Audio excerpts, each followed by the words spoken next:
The Reagan coalition has certainly not seen those same middle-class, working-class Republicans feeling a part of the Republican Party as they should. And one of the things that I want us to do, both as a party and through this election process, is once again make sure that people understand that when we lower taxes, when we cut spending, when we have a strong national defense, when we stick to our principles on the sanctity of human life and the primacy of traditional marriage, and we also unapologetically hold to the idea that the Second Amendment is just as precious as the First Amendment. And in fact, without the Second, we don't have the First because we have no way to protect it. All of those things were a part of that Reagan coalition. I was a part of it in 1979 in a lot of the evangelicals who became a part of helping Ronald Reagan to be elected. Over the years, sometimes Republicans have thought that one part of that coalition was more important than the other. I think they're all important, and we need to recapture them. But we need to make sure that we communicate that our party is just as interested in helping the people who are single moms, who are working 2 jobs, and still just barely paying the rent as we are the people at the top of the economy. Senator McCain, just a moment ago, you referred to yourself as a foot soldier in the Reagan Army. What do you think about the notion in the Huckabee camp that the Reagan coalition might be gone? I think in some respects that the Reagan principles and philosophy and practices we've gone away from. I've said a number of times we came to power in 1994 to change government, and government changed us. Spending was one of those. There's probably not a Republican in this room that doesn't know what I'm saying when I say the bridge to nowhere, the $233 million bridge to an island with 50 people on it. So I say that we let spending get out of control. We abandoned some of our environmental principles that Teddy Roosevelt was so famous for.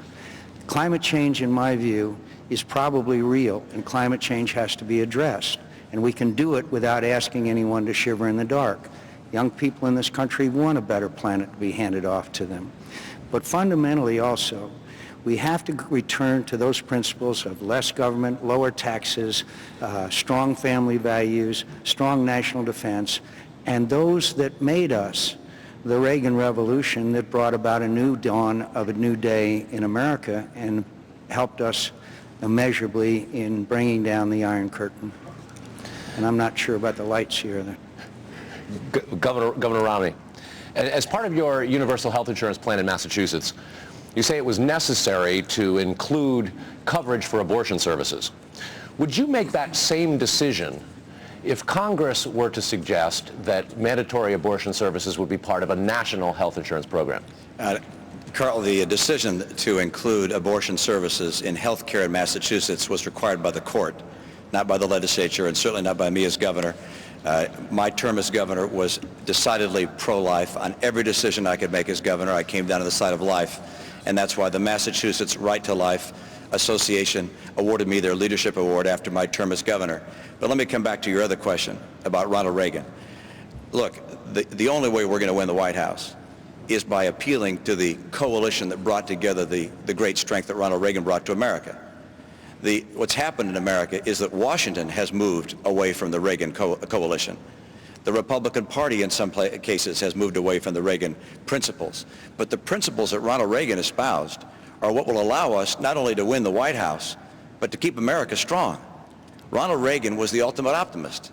He was a person who had confidence in America and brought back that spirit that we rely upon to be the strongest nation on earth. Ronald Reagan said, we're going to have such a strong military, we'll outcompete the Soviets, and he did.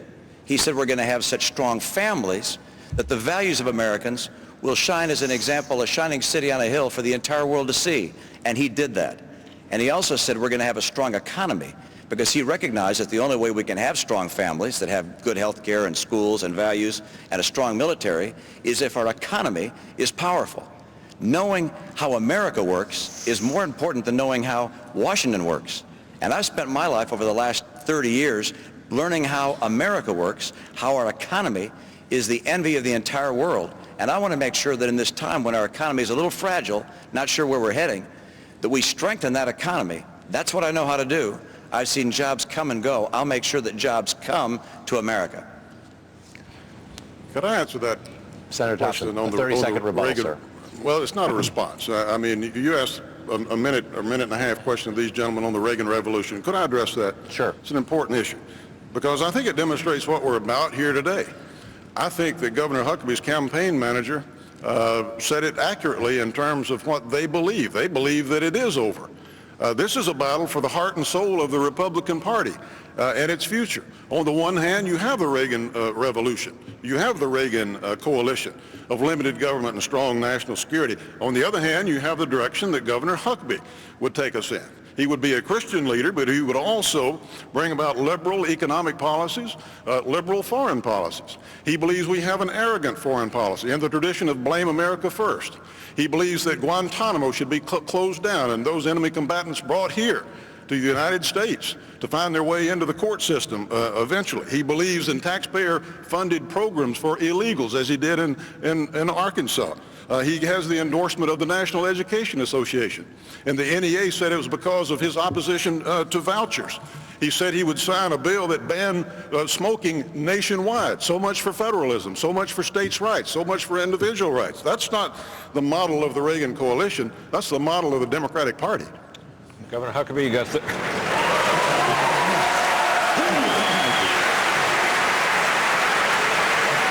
Well, Go ahead, Governor Huckabee.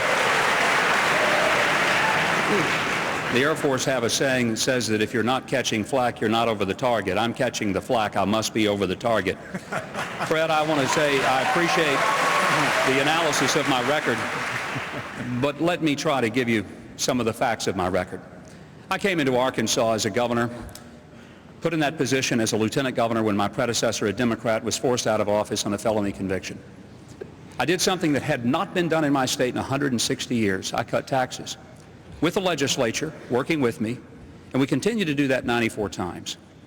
We cut spending. I'll tell you, the most painful time of my being a governor in 10 and a half years was looking at a budget that 91% of which was pretty well fixed on education, Medicaid, and prisons, and cutting 11% out of that budget. Everywhere I went for about a year, and every person, it may take me just a moment longer, please. Go ahead. Because there were a lot of things on that catalog there. Please, go ahead. I know the Everywhere I went, I had people protesting me and screaming and yelling and doing demonstrations because I had cut government. But I stayed faithful to the things that Ronald Reagan stayed faithful to. You know, if Ronald Reagan were running tonight, there'd be ads by the Club for Growth running against him because he raised taxes $1 billion in his first year as governor of California. It'd be $10 billion today. What I did was I governed. And the people of my state must have liked the way I did it because they kept re-electing me. Thank you. And that's the greatest affirmation of all. Thank you, Governor. And I appreciate the opportunity to set that record straight and hopefully, before the night's over, a few more things. All right, thank you, Governor. Carl. Mayor Giuliani. Yes. On the campaign trail over the course of the last several months, when you've been asked about your conservatism, you've said that it was basically up for voters to decide. I wonder if you can explain why you're the complete conservative tonight without quoting George Will and contrast that conservatism to the rest of the members on the dais here. Well, first of all, the reason Ronald Reagan was elected in 1980 was because Ronald Reagan was seen as the strongest leader in comparison to Jimmy Carter. And Ronald Reagan ran a 50-state campaign. Of course, it was built around peace through strength, which meant a strong military. And it was built around empowering people, which is why he lowered taxes. He didn't lower taxes just for the purpose of lowering taxes. He lowered taxes because he wanted to leave money in people's pockets because he felt that people spending money creatively is much better than government trying to direct the spending of money. I work for Ronald Reagan. Ronald Reagan appointed me Associate Attorney General of the United States. He appointed me United States Attorney in the Southern District of New York. And we're in different times. Ronald Reagan's principles would apply now, but they have to apply to different circumstances. I'm a conservative because I believe in a strong national defense the way Ronald Reagan did. I think peace through strength that Ronald Reagan proposed to deal with the Cold War is similar to what we have to do now in dealing with this terrorist war against us. That's why my first commitment to the American people is to be on offense against terrorists. I also believe that we have to pursue those principles of lower taxes, restraining spending, devolving power to people, getting power to governments that are closest to the people. I believe those are the core of the conservative coalition that makes us a 50-state